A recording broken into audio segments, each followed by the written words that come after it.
Hi, everyone. Welcome to our recorded webinar on transcranial magnetic stimulation. Our presenter is Dr. John John. He is a psychiatrist who is the medical director for the outpatient clinic for Beacon Light Behavioral Health Services and for the Deerfield Centers for Addiction Treatment. And he has been practicing in Warren since 2006, and he has been our consulting psychiatrist at the HICU for almost as long. So with that, welcome, Dr. John. Thank you, Amy. This is an opportunity for me to share some good news about some recent developments in treatment and how we have brought this to Warren, PA. It is a option for folks who are struggling with depression. The Food and Drug Administration has approved this since 2008. We have a particular device that we use, and I will show you a picture of it to illustrate. Um, with myself as the subject. So transcranial magnetic stimulation, these slides are provided by the Clinical TMS Society, just so I can give proper credit. No fees were exchanged or provided to produce this, and no industry involvement. So there are learning objectives. These are kind of standard slides, and this is meant for medical residents, but I think this is basically an introduction to TMS for depression and understanding how it works and understanding some of the side effects and risks and what it can do and what it can't do. So moving forward, that is me. That is a depressed Dr. John wearing a TMS helmet. If you notice, there's a grid. There's a blue cap that is secured in my straps. There's a grid with numbers on it, and that grid helps us decide where to move this very big hair dryer type device. And this device then administers these magnetic pulses. So, what that person is doing right now is moving this helmet into the position of optimal impact on my left frontal cortex. So if you point to your head and right above your ear and onto the left side near your temples, that's the left frontal cortex. And so that is the area of stimulation. And the way they map it is kind of neat because it shows us how our brain is mapped. And the goal when we are mapping is we administer a bunch of pulses, and these are painless pulses that affect the right side of our body because the brain circuit fibers actually go from left to right. Activity on the left controls the right. So the goal is to get my right thumb to twitch, and if they get my right thumb to twitch or areas near it, such as my neck, if I have a nerve problem or conduction problem, then that works. Based on that mapping and how much intensity you need to administer with the device, you then get a pulse, and then you move that grid. You move the helmet on the grid and move it towards right above my eyebrows. So right now, this person is mapping to see where my coordinates are. We're all different. Some people need a higher stimulation. So we started a stimulation of 50 and work our way around to see what your minimum threshold is. We all have different levels of brain cells and their excitability. The brain is essentially a structure that's neurochemical. So this person then is going to administer those pulses. They feel like a woodpecker tapping on the right side of your face. You'll feel some facial twitching. You might get a headache, but most of the time it's a pretty safe procedure. And this is just some other devices that are being used for TMS. The one at the top with the the group of people that's the BrainsWay device. And then the bottom device is called NeuroStar. It is like a wand applied to a part of the scalp. So the advantage of the machine, we have the machine that's on the top there. It's called BrainsWay, and it's a non-invasive, no pain involved. You do have to have that cap that I showed you earlier strapped in tightly. You've got to have this grid applied the right way. And if you notice that little arrow there, that's pointed right between my eyes in that little bridge of your nose. That's where, that's again, these have been mapped out by researchers over the years and have figured out what the optimal position is. So, and I skipped ahead to my demonstration for the first time. This was a few years ago in the American Psychiatric Association. They had a exhibit set up, and I decided to find out what this is like. Um, Interestingly, I just had neck fusion surgery and had some, hardware in my neck, and I told the operator there that I did have this, and she said as long as it's not less than 10 centimeters away, then you should be fine. So she administered these pulses. I felt a little tapping on my head, and that was it. And we decided, hey, let's go for it. Let's try this. This seems like a great opportunity for us. It's FDA approved, and fortunately, insurances are starting to cover this as a treatment option for major depression. This is an illustration of what we are targeting. This is a kind of a cross section of the brain. So if you think of the left side of this picture is the middle part of the brain, and then you kind of go to the right, that is what we call the homunculus. And that's these different parts of the brain as you go from the middle to the right represent different areas of the brain. So it's really different because it's kind of backwards. You've got the legs on top, and then right there is the part that is most important is the thumb. And if we can get that thumb to twitch, then we know we're in the right coordinates to stimulate what we call the left dorsolateral prefrontal cortex. And that will tell us then, what intensity we need to apply and what position, how the helmet should be moved. Sometimes we'll get movement in the neck. We'll get movement in the face, which is very common. We try to tailor the treatment to the patient's comfort. We don't want people sitting there feeling uncomfortable.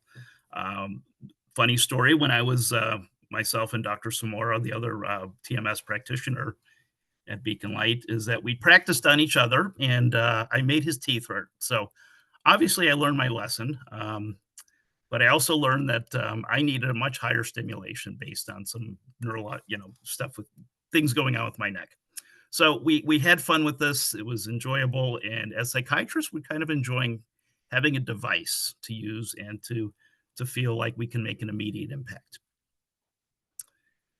TMS is a growing and evolving treatment. It has been FDA approved since 2008.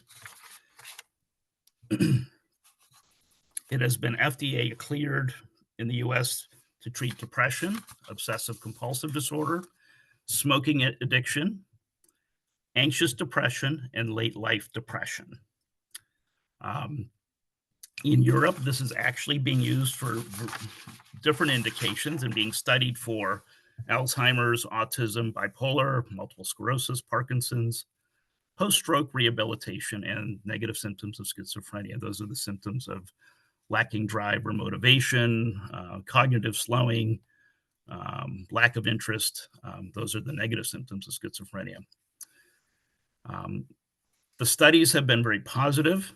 It says that people with what we call treatment-resistant depression, meaning you have failed to, if not more medications, and not achieved a response, that in fact, folks like this, after 4 weeks of deep TMS treatment, did respond. 80% responded to this treatment.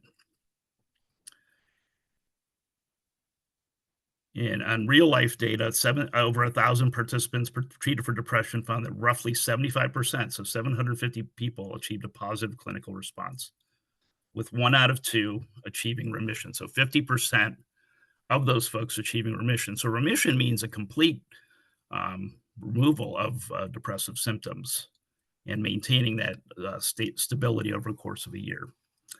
But TMS does not eliminate the need for depression medications and ongoing therapy. It is to really, I see it as giving a boost to pre-existing treatment. There may be a need for some folks to come back. So I've had about a dozen patients so far, and out of that, I'd say about 25%, about three have said they need to come back. Now, this was 6 months later, so the data for 6 months is actually pretty good. The positive benefit is that insurances are saying yes to this. So not only is private insurance saying yes to this, but Medicare's saying is approving this, and Medicaid has recently signed on for this as well. So we're excited about that, and we have decided to move our machine over to Beacon Light on the Market Street office, and we have created a nice little suite there. So just to go over the history, 2008, the first TMS device received FDA clearance for treatment of MDD. There's been a TMS device to treat migraine, a single pulse. And then several more devices were cleared for major depression, including the BrainsWay one that we use.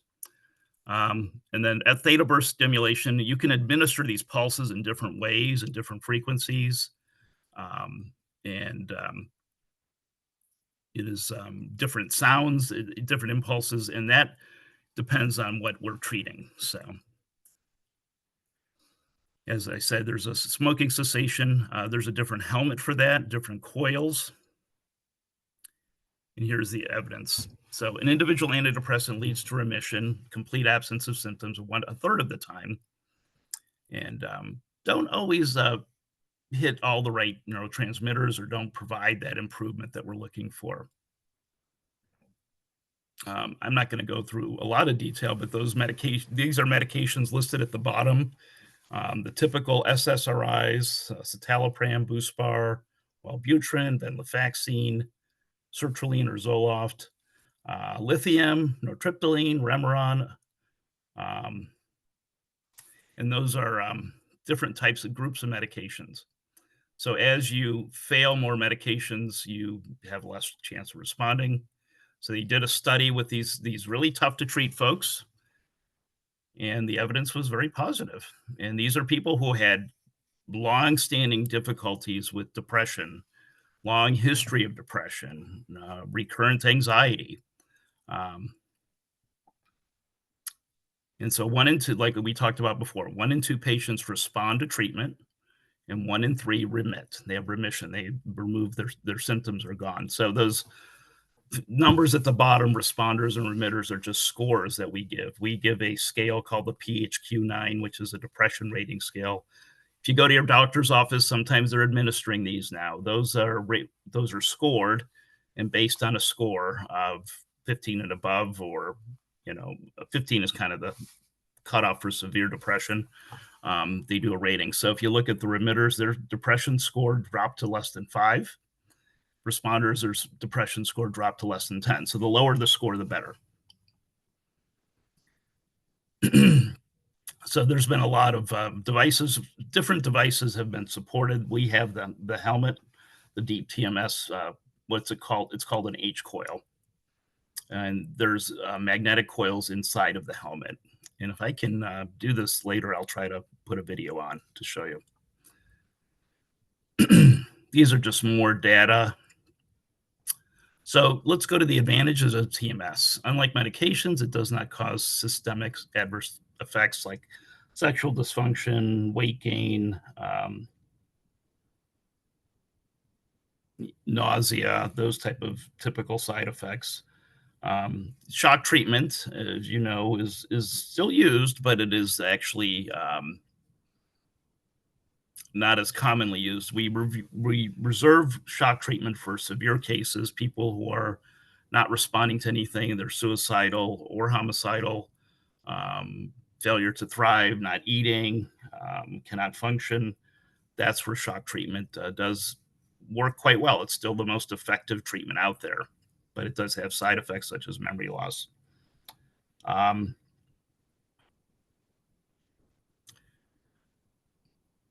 So when we go to depression, and I don't want to go too much into the neurochemistry, but we're dealing with different types of neurotransmitters in the brain that regulate mood: serotonin, dopamine, norepinephrine, and there are different parts of the brain and different areas that regulate mood. There's different parts that regulate motivation, parts that regulate memory, reward, and our ability to control impulses. So this is kind of neat. This is how it was sort of discovered many years ago that, if you have electromagnetic current um, passing through a wire coil generates a magnetic field. And then you can adjust that magnetic field and you can induce a current in a nearby conductor. So in this case, you're inducing a current in the brain. That's the conductor of this impulse. So if we look at these, this is the older device. The magnetic field passes through the scalp about 2 centimeters, and it affects deeper structures. And it induces a change in the brain cells, which are our electrochemical action potentials. And then the neurons in the brain actually are like a conductor of the impulse. And you can vary the time that's spent in the with the pulse. You can change the magnetic field. And so very smart people decided back in the 80s and 90s this may be a good option for treatment. So in a way, this is stimulating the brain cells. So think of somebody with depression. Their neurochemicals are not flowing. Neurons are not communicating with each other. This is to restore that connection. And so by inducing that electrical current, this sends other signal. It's a downstream effect. It affects the signals downstream from that one neuron, and it goes from one to the next to the next. So again, we're targeting that left frontal part of the brain. There are other areas in the brain that can be targeted as well. So, but the long-term effect is that it increases the health of these neurons and it strengthens the connections. This is just a kind of representation of different parts of the brain. If you look at the front and the back, on the left side is the front, the back is the cerebellum, that nice little ridged structure at the bottom there. That's the back, but different parts regulate different functions. So in the front, you have, your psychomotor activities. So retardation, somebody who's sluggish and slowed and can't get moving during the day, or they're overly agitated, moving too fast, can't sit still. Cognitive is about the thinking part of depression, which is everything. I'm a failure. Everything's bad. Nothing's going to get better. I'm a failure. I'm hopeless. It's hopeless. The world's hopeless. The future looks bleak. So that's what we call rumination. So that's one of the cognitive symptoms of depression. In elderly, especially, we can get memory deficits, impaired concentration and attention, all symptoms of depression. And then the emotional component, those are regulated by different parts of the brain. If anyone's interested in all these abbreviations, but essentially the big thing to take home from this slide is that the frontal part is the VMPFC, the ventromedial prefrontal cortex, in different structures related to it. But we can appreciate from looking at this how complicated our connections are. And all these parts of the brain have to communicate with each other for us to be functioning at our best. So we have emotional, we have neurovegetative, so sleep, appetite, energy, disturbance, regulated by different parts of the brain. It's pretty fascinating. And this is just an illustration of, what they use, a PET scan to regulate, to show activity. It basically measures activity with different measures, including a PET scan, and they inject a dye and they inject to see what parts of the brain light up, so to speak. And so people with TMS, if you notice, it's very red on that first slide, A, before treatment, and success is making that part that's overactive less active. So if you look at it below, that's the treatment. That red has turned a light shade of orange, and that is an improvement in activity. So there's a thought that this may be part of the reason TMS works. They actually they did a study where they showed they had patients get TMS, but it was a sham. It was like a fake helmet with stimulation being provided, so that the patient's not going to just think they're, oh well, I'm just getting this treatment, I'm going to do great. They actually did one without stimulation and with proper stimulation, and they found a difference. So you can improve blood flow, metabolism at the different sites. You affect your neurotransmitters, serotonin, other neurotransmitters, GABA, glutamate, and that's really nothing we need to worry about at this point for this talk. But what's important here is it may affect the thyroid hormones and your hypothalamus and pituitary. So those are all the endocrine mediators that send fight or flight and stress response signals to the rest of the body. So there may be a positive effect there. Neurogenesis means production of nerve cells, enhancing neuron development, and that may be enhanced by TMS. Plasticity is the ability of the brain to adapt and adjust, and that's a very positive sign of brain health. And we increase the volume, basically the size of the brain and the parts of the brain that regulate mood and emotions and memory. And then you're increasing connections. So who's a good candidate for TMS? So the great thing is that for the last 14 years, TMS has been included in our algorithms for treating depression.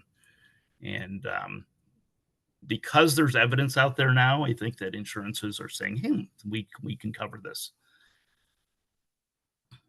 So the good news is we've gotten good insurance coverage in most of the states. Commercial insurances have really been very good about covering TMS. It is a 5-week course, five-week course of everyday treatment, followed by what we call a tapering schedule, where you go down to twice a week for several weeks. And the goal is to get to 30 to 36 treatments. So most insurances are covering at least 30 treatments, and it's covered by most major private insurance companies, Medicare, and then recently the state of Pennsylvania has approved this for Medicaid folks. So that is a great win, and we're excited about that. Typically, we try to show that they've failed at least 2 medications and had a quote unquote failure of therapy. That's very subjective, but there has to be some evidence in there they've participated in therapy. So who do we not give TMS to? So if you have an implant in the head, chances are like a vagus nerve stimulator or a deep brain implant for Parkinson's, for example. Those type of things we have to be careful about. We've had patients with tattoos, and some of these tattoos have magnetic components in them. We've had people with nose rings and lip rings, and as long as those do not heat up, they're allowed to keep those on during the treatment.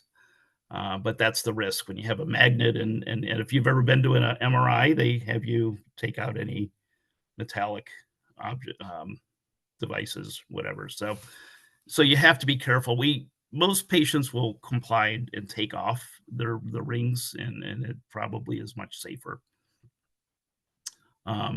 So if someone has a history of seizures, we definitely would say no unless they're cleared by a neurologist.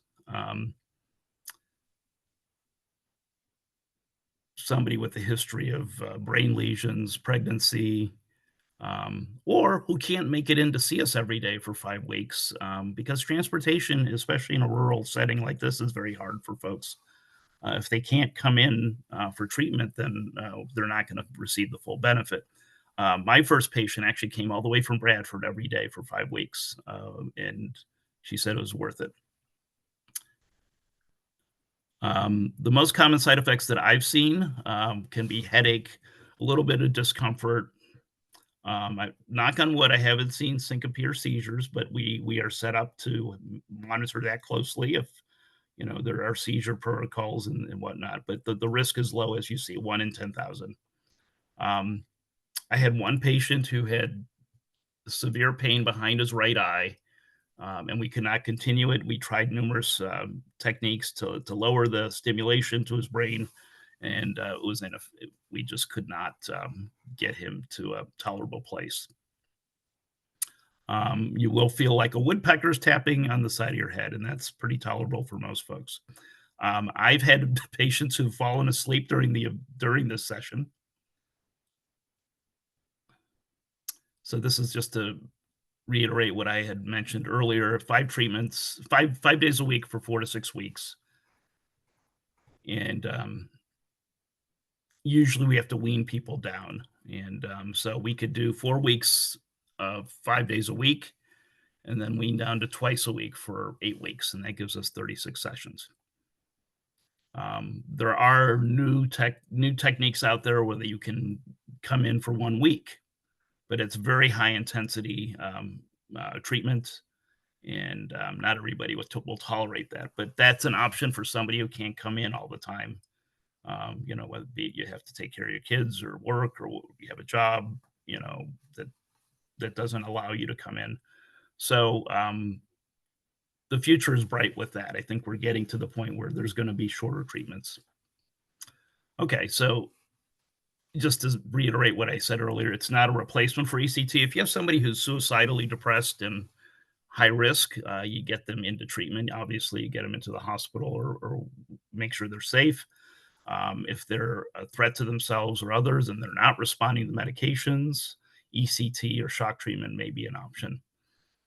Or if they're very psychotic. I would not put a psychotic patient in the TMS chair, or somebody who's extremely anxious and doesn't like having straps and things applied to their face. So it has to be the right type of patient. Um, Typically, I have seen where if someone is going to respond, it's usually within the first 2 to 3 weeks. Um, what we'll notice is the patient will not say, "Oh, I'm feeling better," or their scores on their PHQ are better, but they will say that, "Oh, well, I've gotten back to painting. I'm more interested in working around my house. Um, I'm actually talking more to my family. I'm not sitting in my room all day." Those are the first things we notice. It has sort of an activating effect. Um, as you apply more treatments, then the depression symptoms, if they're going to respond, will improve.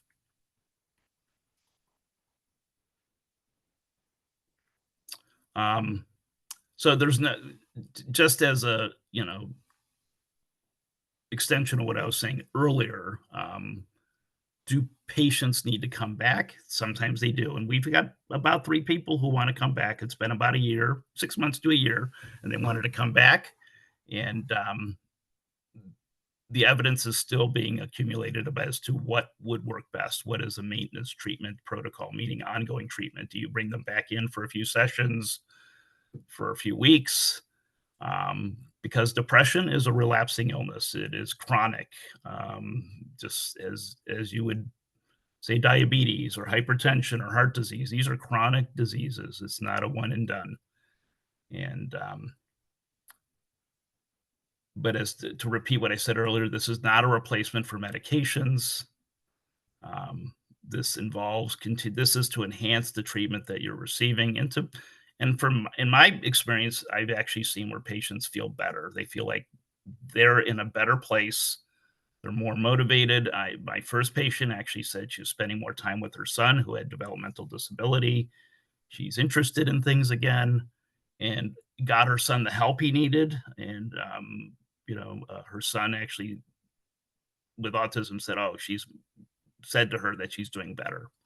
So even so depression takes a toll on you, but also your loved ones, especially kids.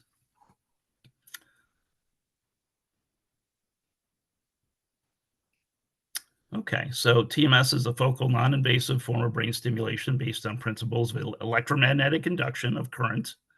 And it's been studied for a long time. It's safe and effective for moderate to severe treatment that has not been benefited by medications and therapy, but it is also a possible treatment for other diagnoses.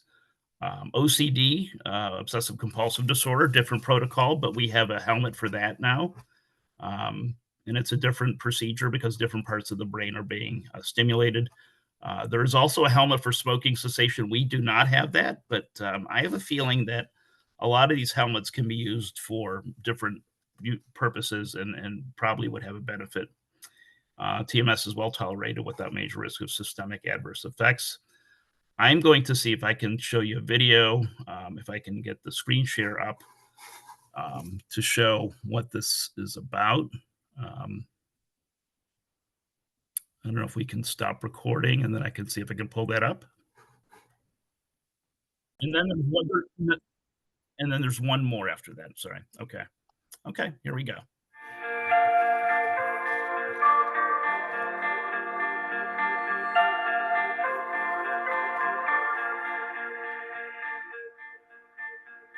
24. I just graduated from UC Berkeley. It didn't really hit me having depression till I was around 16, and it didn't get severe until I was 18. And it kind of triggered by like traumatic events and things like that. And it did affect my life. I mean, this is when I was in college. So as much as I went to such a great school and all these things, it would affect my studies. I went through therapy kind of my whole life, and I've tried medications. Medications worked, I mean, initially for maybe a month or so, but then the negative side effects, so like upset stomach, I felt nauseous, overly tired or not. I hated the side effects, so I would go off of them. And later, I wouldn't ever feel better. It would always be ongoing, my depression. So nothing really helped me. I was really eager to help her get well. And with my background and training, having been trained in neurology and psychiatry, I knew that this new treatment available, transcranial magnetic stimulation, could be very helpful for this young lady who's tried psychological, behavioral, pharmacological treatment with minimum benefits. So she had already reviewed the information about Deep TMS and was very interested in the new device that had just recently been approved, BrainsWay, Deep TMS. We discussed in detail, got consent, and she signed up for the treatment. To my surprise, that she very early on, within 2-3 sessions, she was already feeling some improvement. So when I saw her in 2 weeks after 10 or 11 treatments, her rating scales were already in remission, which is remarkable. She was giggly, she was dramatically improved. Not believing this is really real. I had so much more energy. I have motivation to do things, like hobbies of mine that I haven't done forever. It has seriously changed everything. I would see like these videos and everything like that. It's changed my life, and I was like, oh, whatever. No, literally, I'm seeing it now. So it's kind of crazy that I'm reiterating what everyone else has said. I've been very, very satisfied with how she's responded, the outcomes, the well-tolerated treatment, no side effects, and it's just been life-changing for her. Now it's really hard to explain how depressed I was, because it's like I can't even think of it.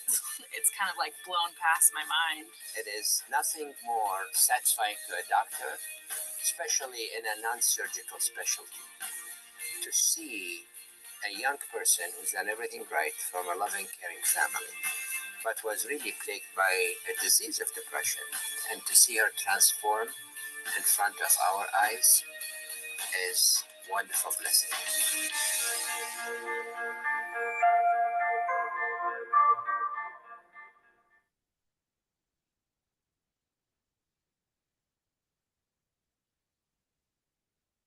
Okay.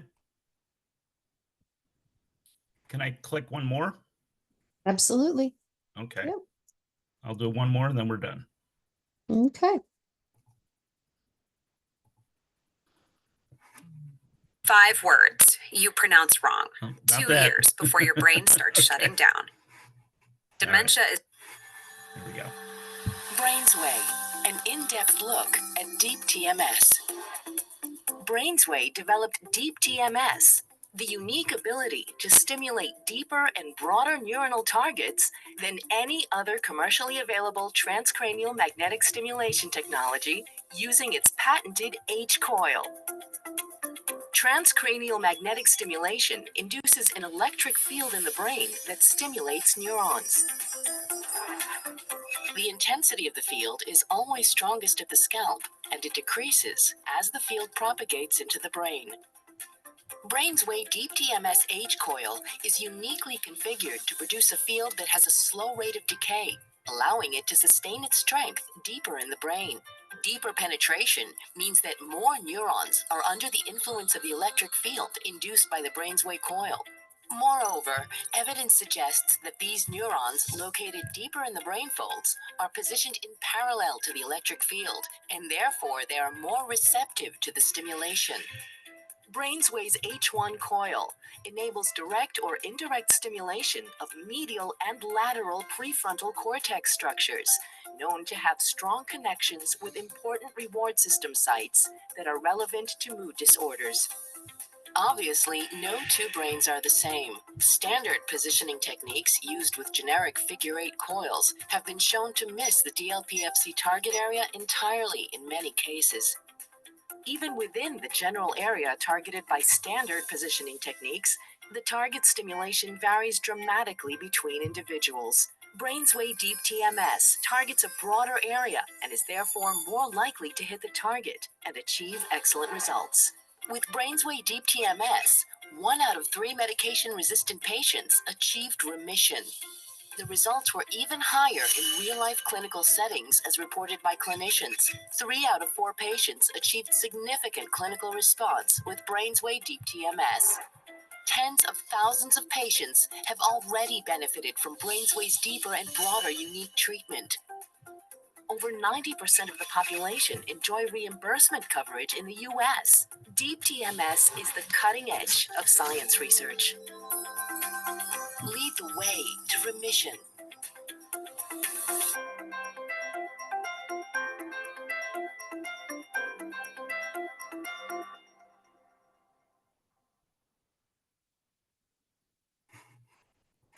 Okay. Got it. Yep, All right. absolutely. I think that's it. Okay, Passable. fantastic. Good. Good. All right. Very good. And I just thank you very much. I do have a quick question, Yeah. just for clarity's sake. Since most of the folks accessing this are probably going to be supporting folks with intellectual disabilities, autism, are there Oh. any contraindications for that population other than what you mentioned about just being able to tolerate the helmet and the process? Not that I'm aware of. I'll do a little search though, but I haven't had anybody with intellectual disabilities. There are studies that are going on for autism right now in Europe. So there have been some research trials with autism in Europe, actually in the United States as well. So I don't know if we want to add that at the end. I don't want to put anything unofficial out there, but yeah, for our folks, autism is being researched.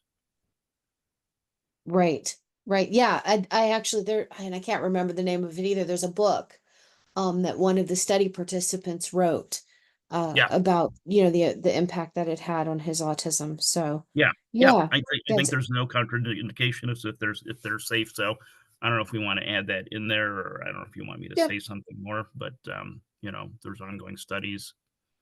I guess we could always add to it if we need to. Okay. Yeah, that'll work. I think Krista can probably edit, you know what I mean, to get the question and the answer in there without all the other, you know what I mean? I think we'll Yep, be good. that's fine. Yep. Yeah, there's actually more studies going on in Europe, of course, but Okay. but Well, thank all you right. so much. This has Oh. been really fascinating, and I think people are gonna, I think people are gonna be really interested. We'll get it edited and up on our website and Okay. get it out there to folks so they know it's something that they can watch. Excellent. Well, thank you. Thanks for your help. Th- Thanks for your patience with all that. Oh, not a problem. Not a problem.